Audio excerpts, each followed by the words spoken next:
Industries and commerce association के सभागार में आयोजित एसोसिएशन के 90वें वार्षिक आम सभा में हार्डकोक उद्योग को हो रही परेशानियों पर विचार से चर्चा की गई।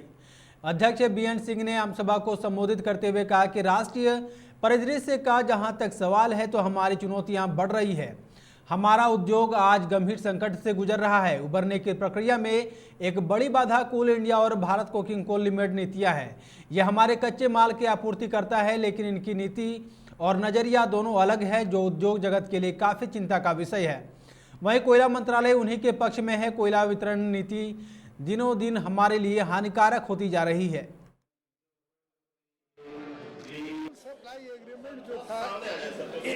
एफएससी जो था, एफएससी की जब तक ले बहाली नहीं होती है तब तक ले इस उद्योग का कभी भला नहीं हो सकता है।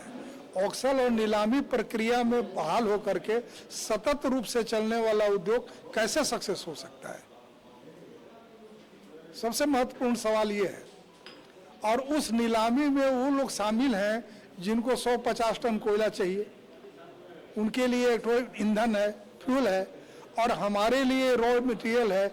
इसी को ही हार्डकोक में कन्वर्ट होता है, तो उससे हम कैसे प्रतिस्पर्धा में शामिल हो सकते हैं। और कोई भी कोक आप किसी इंडस्ट्री को, फेरोलाई को दीजिए, केमिकल इंडस्ट्री को दीजिए, पिग आयरन को दीजिए, स्टील प्लांट को दीजिए, तो ऐसा थोड़े कि रोज रोज वो आपसे दाम तय करता है। वो तो फिक्स्ड क्वांटिटी 10,000, 5,000, 2,000 टन के लिए करेगा। और यहाँ कोयला के लिए आप रोज जाइए, कहीं आपको 200 टन मिलेगा, कहीं 50 टन मिलेगा, तो उससे क्या होगा। केंद्र सरकार और राज्य सरकार से तो सारी चीज बोल गए, सारी चीज लिख गए, मिल के बोल के सब तरह से प्रयासरत रहे, लेकिन अभी तक सफलता तो नहीं मिली है।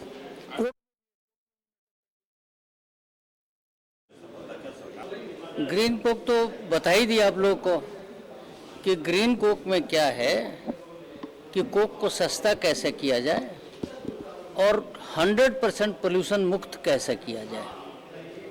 इस ग्रीन कोक के पीछे कंसेप्ट यही है।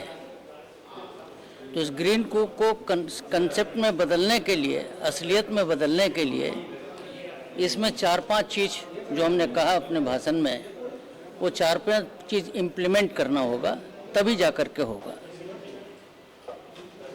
ऑस्ट्रेलिया और चाइना इस मामले में उनको पछाड़ रहा है, क्या करना चाहिए सुधार? सुधार इसमें ऐसा करना चाहिए कि कोल माइंस का नेशनलाइजेशन जो है 1971 में हुआ कोकिंग कोल का, और नॉन कोकिंग कोल का नेशनलाइजेशन हुआ 1973 में।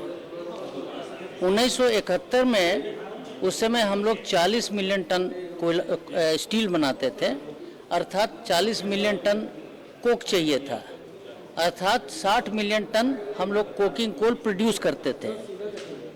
उस कोकिंग कोल 60 मिलियन जो प्रोड्यूस करते थे 1971 में, आज घट करके 5 मिलियन टन पर आ गया है।